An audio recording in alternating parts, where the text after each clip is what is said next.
오늘 말씀의 제목은 성경은 반드시 이루어진다입니다. 구약 성경에는 예수 그리스도에 관한 많은 예언들이 기록되어 있습니다. 우리가 읽은 미가 5장 2절의 말씀은 구약 성경에 기록된 가장 대표적인 메시아 예언 가운데 한 구절인데요. 2절 말씀을 다 함께 읽겠습니다.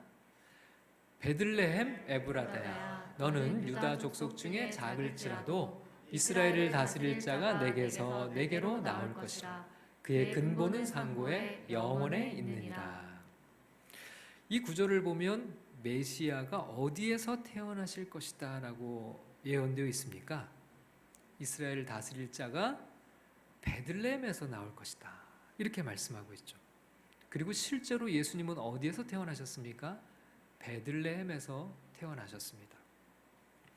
원래 예수님의 부모는 베들레헴에서 거주하지 않으셨어요. 베들레헴이 아니라 한참 떨어져 있는 북쪽의 갈릴리 지방의 나사렛이라는 동네에서 살고 있었습니다. 누가복음 2장을 보면 이때 로마의 황제 아구스도가 명령을 내리기를 천하로 다 호적을 하라, 이런 명령을 내려요. 그 당시에 호적 신고를 하려면 자신이 거주하는 지역이 아니라 자신의 고향을 찾아가야 했습니다. 자신의 족속이 살고 있는 고향을 찾아가서 그곳에서 호적 신고를 하게 되어 있었거든요. 자, 누가복음 2장 3절에서 5절 말씀 우리 다 같이 읽어보겠습니다.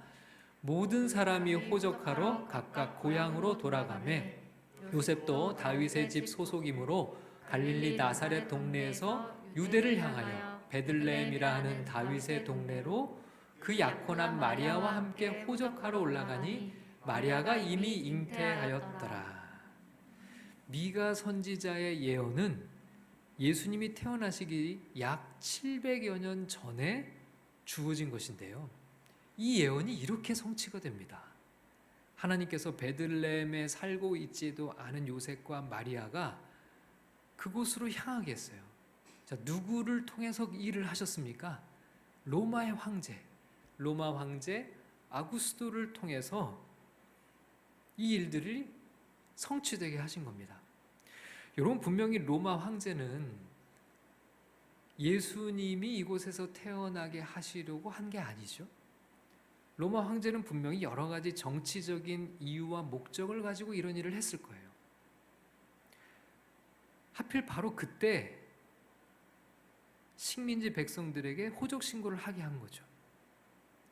아마 여러 신하들도 호적 신고가 필요하고 호적을 조사하는 것이 필요하다고 황제에게 건의도 했을 겁니다.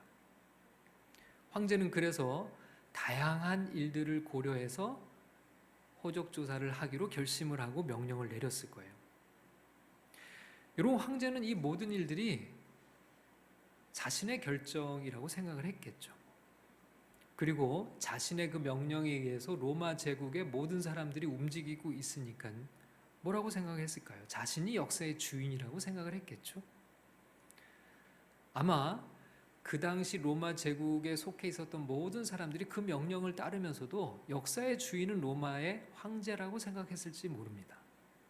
그러나 과연 그럴까요? 여러분, 예수님이 베들레헴에서 태어나도록 이때 이 호적 신고가 일어난 것이 결코 우연일까요? 여러분, 역사는 그냥 되는 대로 흘러가는 것이 아니죠. 분명한 것은 역사를 다스리시는 분이 있다는 사실입니다. 그분이 누구시죠? 그분이 바로 하나님이시죠. 여러분, 역사는 지금 하나님의 뜻대로 흘러가고 진행되고 있다는 겁니다. 여러분, 이걸 우리 수준에서 너무 단순하게 생각하면 사실 이해가 잘 되지 않죠. 우리 눈에 보이는 현상은 전혀 그렇지 않기 때문에 그렇습니다. 아니, 사람들이 다 결정했잖아. 지금 다양한 역사적 필요와 요인에 의해서 일어난 일이잖아. 어떤 역사적인 필연성을 가지고 생각해보면 하나님이 개입할 여지가 별로 보이지가 않아요. 그리고 역사 안에는 하도 복잡하고 다층적인 요소들이 한데 어우러져 있어서 인간의 사고 능력으로는 도저히 해석이 되지 않는 요소들이 참 많이 있습니다. 여러분, 로마 황제는 어찌 보면 자신의 통치 권력을 공고하기 위한 지극히 인간적인 욕망에서 이 일을 진행하고 있었을 거예요. 그러나 우리는 분명한 한 가지 사실을 알게 되죠. 그 가운데서도 수많은 인간의 욕망과 그리고 역사적 필연성들이 얽히고 설켜 있는 그 속에서도 역사를 이끌어가고 계시는 하나님의 섭리가 있다는 사실을 우리는 발견하게 된다는 겁니다. 예수의 부모인 요셉과 마리아는 호적 신고를 하러 베들레헴을 방문했다가 그곳에서 아기를 출산했습니다. 이때 동방에서 별을 연구하던 학자들이 큰 별을 보고 이 아기에게 경배하기 위해서 예루살렘을 방문해요. 자, 마태복음 2장 1절과 2절 말씀 함께 읽겠습니다. 헤롯 왕 때에 예수께서 유대 베들레헴에서 나심에 동방으로부터 박사들이 예루살렘에 이르러 말하되 유대인의 왕으로 나시니가 어디 계시냐? 우리는 동방에서 그의 별을 보고 그에게 경배하러 왔노라 하니. 여러분, 이 당시의 왕은 헤롯 왕이었는데요. 이 사람은 권력욕이 대단히 많은 사람이었습니다. 그리고 자신의 권력을 위해서는 물불을 가리지 않는 잔인하고 포악한 왕으로 유명했습니다. 그런데 동방에서 온 일련의 박사들, 우리 성경은 박사라고 번역했는데요. 그 밑에 각주를 보면 우리 성경에도 점성술가라고도 그렇게 이야기를 했어요. 일종의 점을 치는 이방인들이에요. 그들이 별을 가지고 점을 치다 보니까 유대 땅에 왕이 났다는 거예요. 유대인의 그 왕에게 경배하기 위해서 이 점성가들이 왔다는 겁니다. 여러분, 이 얘기를 들은 헤롯의 반응은 과연 어땠을까요? 헤롯은 이스라엘의 사람들이 기다리던 메시아를 이제 드디어 내가 만나게 되었구나라고 기뻐하며 반갑게 여겼을까요? 절대 그럴 수가 없죠. 자신의 왕위가 흔들릴 것을 염려하게 됩니다. 새 왕이 나타났다? 그러면 나와 나의 가문은 어떻게 되는가? 오직 자신의 권력 욕망에만 집착했던 사람이 바로 헤롯 왕이죠. 그래서 이 메시아 때문에 자신의 왕위가 흔들릴 것을 염려한 나머지 미리 싹을 잘라야겠다고 생각을 해요. 그래서 이 동방박사들이 찾아온 날짜를 계산해서 2살 아래에 해당되는 남자 아기들, 베들레헴에 살고 있는 모든 남자 아기들을 전부 죽이라고 명령을 합니다. 자, 이 일을 앞두고 하나님께서 요셉의 꿈에 나타나세요. 천사를 보내서 지시를 하십니다. 자, 마태복음 2장 13절 말씀이에요. 함께 읽겠습니다.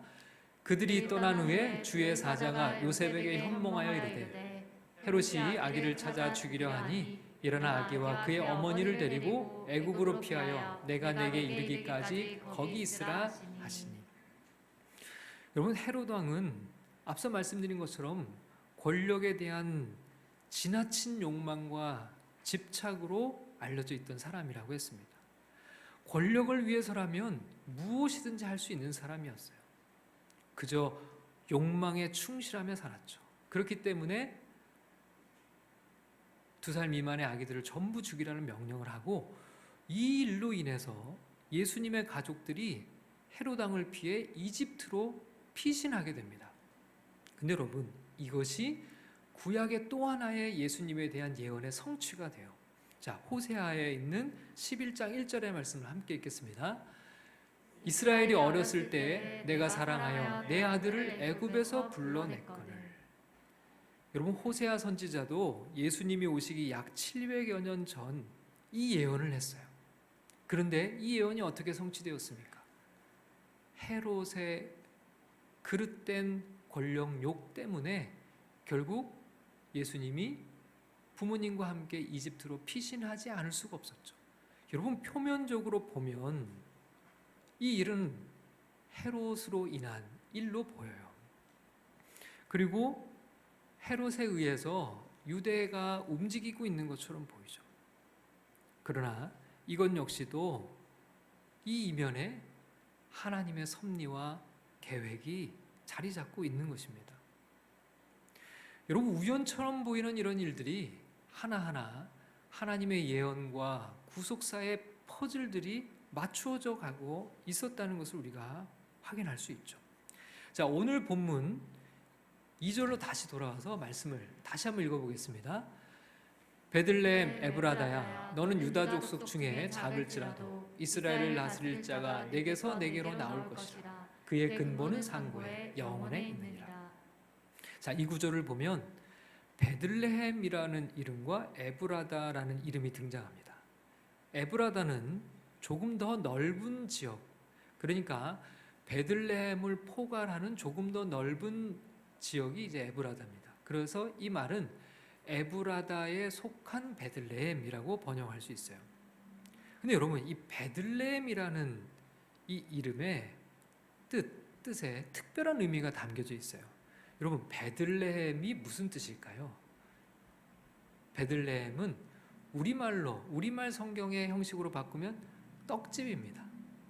그리고 그것을 성경의 문화로 해석을 하면 빵의 집이에요. 예수님이 의미상 빵의 집, 빵 굽는 집, 빵집에서 태어나셨다는 거예요. 예수님을 보면 예수님이 자신을 가리켜 요한복음에 뭐라고 말씀을 하시냐면 자신을 생명의 떡이라고 말씀하시죠. 나는 생명의 떡이다. 그 말을 다시 바꾸면 생명의 빵. 여러분, 우리말 성경에서 떡이라고 번역을 했는데 사실 이것은 빵이라고 번역을 해야 더 맞아요. 그리고 우리 문화로 해석을 하면 밥이 더 맞습니다. 밥. 우리는 언제 떡을 먹나요? 오늘도 예배 끝나고 가실 때 떡을 드릴 텐데요. 우리는 언제 떡을 먹죠? 간식이나 별미처럼 주식이 아니라 그렇게 먹는 게 떡이죠. 매일 먹는 일용할 양식은 떡보다는 빵이 서양 사람들에게는, 서구 사람들에게는, 또 이 유대 문화 속에는 빵이 더 맞죠. 우리 상황에는 밥이 맞고요. 그러니까 베들레헴을 우리 문화로 번역하면 밥집이라고 할 수 있어요. 유대 문화에서 번역하면 빵집이 맞고요. 예수님이 자신을 생명의 떡이라고 나중에 말씀을 하셨을 때 나는 생명의 빵, 생명의 밥이라는 의미로 말씀을 하셨는데, 자, 요한복음 6장 35절을 읽어보겠습니다. 시작. 예수께서 이르시되 나는 생명의 떡이니 내게 오는 자는 결코 줄이지 아니할 터이요 나를 믿는 자는 영원히 목마르지 아니하리라. 여러분, 빵의 집에서 태어나신 예수님 자신이 바로 생명의 빵이라고 말씀을 하세요. 여러분, 이게 우연일까요? 여러분, 이미 예수님의 정체성이 예수님이 태어나신 이 베들레헴이라고 하는 이름 속에 다 담겨져 있었던 겁니다.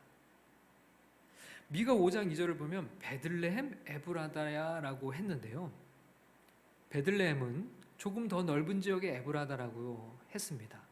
자, 그런데 이 에브라다라는 이 지명의 뜻이 뭘까요? 이 지명의 뜻은 풍요로움이랍니다. 풍요로움. 그러니까 빵의 집이 풍요롭다는 뜻을 가지고 있습니다. 여러분, 여기에도 메시아에 대한 영적인 의미들이 담겨져 있습니다. 메시아가 에브라다에 속한 베들레헴, 그러니까 풍요로운 빵의 집에서 태어나셨다는 것은 이 세상에 생명을 풍성하게 공급해 주기 위해서 예수님이 오셨다는 의미를 여기에 담고 있는 거예요. 여러분, 예수님은 우리에게 생명의 떡, 생명의 빵이 되기 위해 오셨어요. 그런데 그 생명을 더 풍성하게 주시기 위해 오셨다는 겁니다.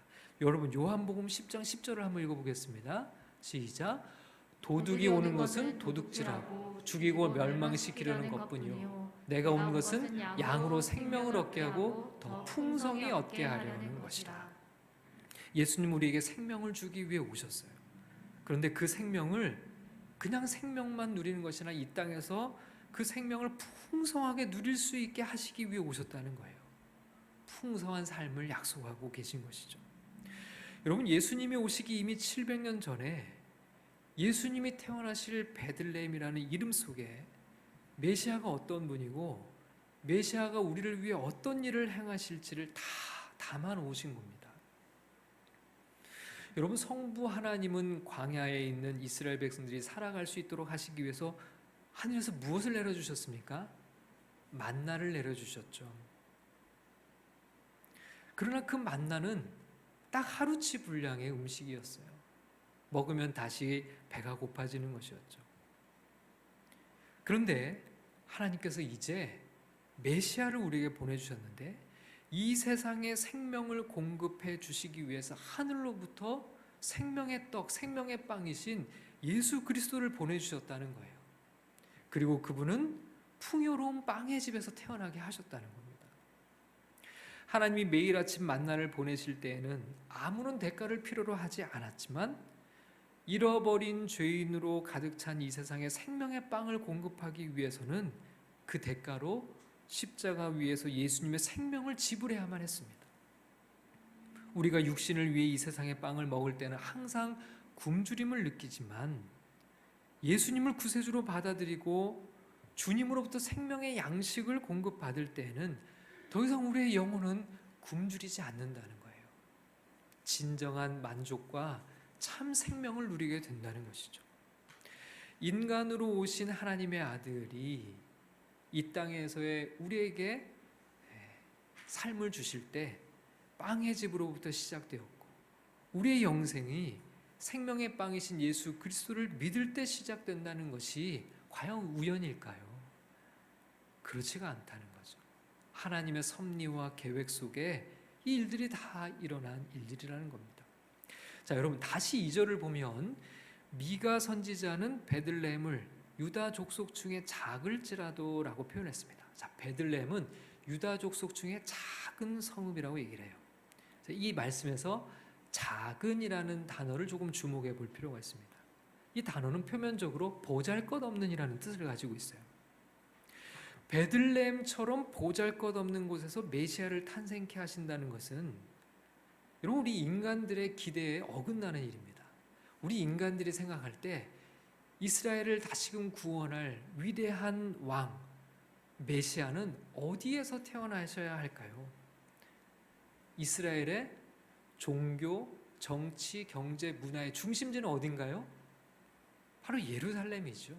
예루살렘은 성전이 있고 다윗성과 솔로몬 성이 있고 그리고 모든 이들이 모여드는 곳이 바로 예루살렘이었죠. 역사적인 정통성이 있는 곳이 바로 예루살렘이었어요.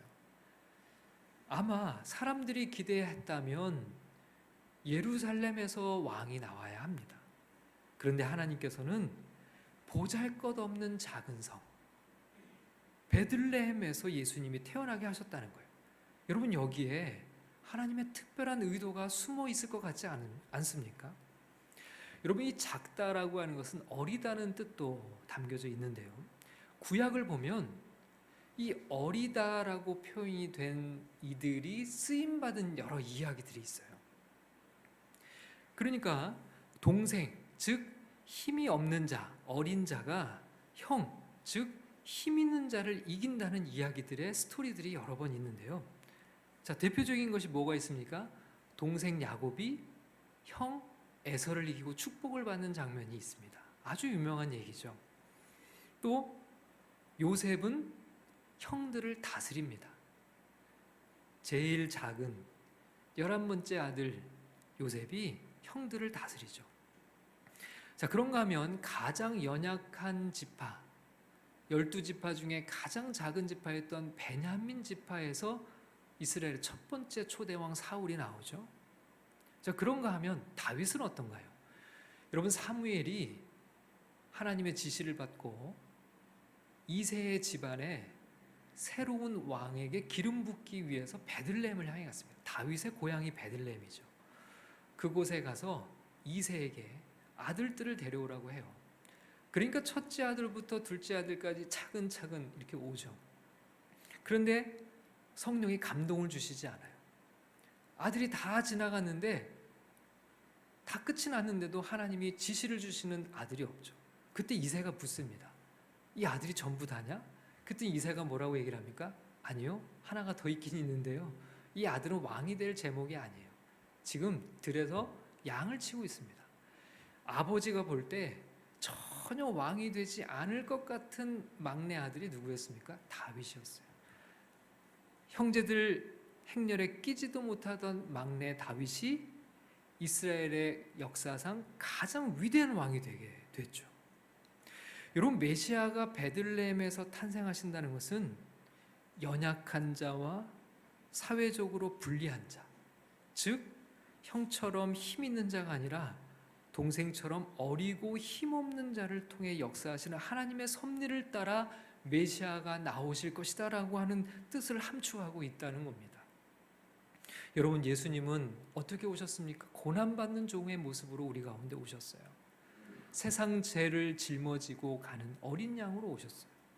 군림하는 왕으로 오신 것이 아니라 자신의 생명까지 내어주시는, 그렇게 섬기로 이 땅에 오셨다는 거죠. 여러분, 베들레헴의 이름 속에, 그 작은 성읍 베들레헴 속에 예수님의 이런 정체성이 다 숨겨져 있다는 거죠. 여러분, 베들레헴이라는 지명과 연결된 또 다른 이야기가 성경에 있어요. 사울이 왕이고 다윗이 도망자일 때의 이야기입니다. 다윗은 아둘람 굴에 자신의 사람들과 함께 거하고 있었어요. 다윗은 자신의 어린 시절 이 베들레헴에 있는 우물물이 너무 간절히 생각이 났어요. 그래서 혼잣말로 중얼거립니다. 사무엘하 23장 14절 15절 읽겠습니다. 그때에 다윗은 산성에 있고 그때 블레셋 사람의 요새는 베들레헴에 있는지라. 다윗이 소원하여 이르되 베들레헴 성문 곁 우물물을 누가 내게 마시게 할까? 그냥 혼잣말로 중얼거린 거예요. 그것이 너무 생각이 났어요. 어릴 때에 그 시원하게 마시던 베들레헴의 우물물, 누가 베들레헴 성문 곁에 있는 우물물을 가져다 마시게 해줄 수 있을까? 그렇게만 된다면 좋으련만. 이건 실제로 바란 것이 아니에요. 그냥 그리움의 한 표현이었어요. 여러분, 그 당시 베들레헴은 블레셋의 치하에 있었어요. 그런데 이 혼잣말처럼 하는 이 이야기를 3명의 장수들이 들어요. 그리고 자신의 리더를 기쁘게 해주고 싶은 마음에 적진을 향해 갑니다. 단지 이 베들레헴의 우물물을 뜨기 위해서, 이 물을 마시게 해드리게 하고 싶어서 목숨을 걸고 가요. 그리고 블레셋 사람들의 진영을 돌파하고 들어가서 이 물을 길어다가 다윗에게 건넵니다.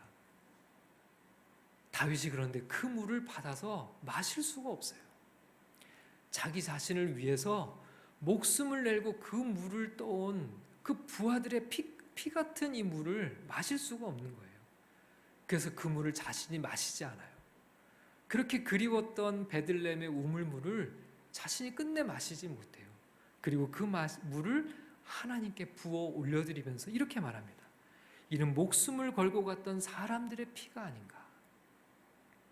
여러분, 베들레헴은요, 빵의 집일 뿐만 아니라 영적인 목마름을 훈련하는 장이었어요. 여러분, 예수님께서 사마리아에 있는 야곱의 우물가에서 만난 한 여인에게 이렇게 말씀하시죠. 요한복음 4장 13절 14절 말씀 함께 읽겠습니다. 예수께서 대답하여 이르시되 이 물을 마시는 자마다 다시 목마르려니와 내가 주는 물을 마시는 자는 영원히 목마르지 아니하리니 내가 주는 물을 그 속에서 영생하도록 솟아나는 샘물이 되리라. 예수님은 생명의 빵이 되셔서 우리에게 영원한 생명을 공급해 주시겠다고 약속하셨죠. 뿐만 아니라 우리 영혼의 갈증을 해소할 수 있는 샘물이 되어 주시겠다고 약속해 주셨어요. 다윗이 그렇게 마시고 싶어 했던 베들레헴의 우물이 바로 우리 주 예수 그리스도라는 것을 알 수가 있죠. 여러분, 성경에서 찾을 수 있는 마지막 초대의 말씀은 요한계시록 22장 17절 말씀인데요. 함께 읽겠습니다. 성령과 신부가 말씀하시기를 오라 하시는도다. 듣는 자도 오라 할 것이요 목마른 자도 올 것이요 또 원하는 자는 값없이 생명수를 받으라 하시더라. 여러분, 예수님께서는 이 세상이 공급하는 그런 값싼 대체물에 더 이상 우리가 만족할 수 없고, 이제는 염증을 느껴서 메마른 심령으로 갈급해하는 심령들에게 그 갈증을 해소해 줄 수 있는 베들레헴의 우물이라고 우리에게 말씀하고 있는 거예요. 다 내게로 오라. 내가 너희를 더 이상 목마르지 않게 하겠다. 여러분, 예수님께서 우리에게 그런 베들레헴의 샘물과 같은 그런 은혜의 약속을 우리에게 주셨어요. 여러분, 이 모든 것들이 다 우연일까요? 그렇지가 않다는 거예요. 그 이름 속에 하나님께서 예수님의 정체를 다 담아 놓으셨다는 겁니다. 여러분, 메시아가 베들레헴에서 탄생하실 것이라는 미가 선지자의 예언이 예수님에게서 성취되었어요. 700여 년 전에 한 선지자의 예언이 그냥 우연히 맞아떨어진 것이 아니라는 겁니다. 그곳에 살지도 않던 요셉과 마리아가 그저 로마 황제의 명령에 의해서 호적 신고를 하기 위해 그곳을 방문한 것이 아니라는 거죠. 생명의 빵이신 예수님이 우연히 빵의 집이라는 뜻을 가진 그곳에서 태어나신 것일까요? 다윗이 그토록 그리워하던 베들레헴의 우물이 영원히 목마르지 않는 영혼의 샘물을 약속하신 예수님이 태어나신 곳이라는 것이 그냥 맞아떨어진 일일까요? 그렇지가 않죠. 여러분, 성경은 이렇게 놀라운 예언의 성취로 가득 차 있습니다. 여러분, 예수님은 이렇게 말씀하셨어요. 마태복음 5장 18절 말씀 함께 읽겠습니다. 진실로 너희에게 이르노니 천지가 없어지기 전에는 율법의 1점이라도 결코 없어지지 아니하고 다 이루리라. 여러분, 여기서 다 이루리라가 다 성취될 것이다 라는 것입니다. 여러분, 성경의 모든 예언은 반드시 다 성취될 것이다. 다 이루어질 것이다. 구약의 예언이 예수님에게서 이렇게 다 성취된 것처럼 예수님의 약속이 언젠가 반드시 다 성취될 것이다. 그것을 우리에게 보여주고 있죠. 여러분, 지금까지 예수님 안에서 성취된 구약의 예언을 우리가 믿는다면 이젠 더 중요한 것이 있습니다. 그것이 뭘까요? 앞으로 성취될 성경의 말씀들이죠. 성경은 1.1획도 하나도 빠짐없이 전부 다 이루어진다. 반드시 이루어진다. 여러분, 예수님은 우리에게 무엇을 약속하셨습니까? 다시 오실 것을 약속하셨어요. 때와 시는 알 수 없으나 가신 모습 그대로 다시 오실 것이라고 약속하셨죠. 예수님 안에서 성경의 말씀이 이루어진 것처럼 예수님 말씀도 다 이루어질 것을 우리는 믿고 성경을 우리 삶의 절대 기준으로 살아가야 함을 성경은 우리에게 말씀하고 있습니다. 여러분, 반드시 이루어질 성경의 말씀을 오늘도 믿음으로 굳게 붙들고 우리 주님 다시 오실 그날을 믿음으로 기약하며 오늘도 그 재림의 때를 바라보며 약속의 성취를 믿음의 눈으로 바라보며 살아가는 저와 여러분들이 다 될 수 있기를 주님의 이름으로 축원합니다.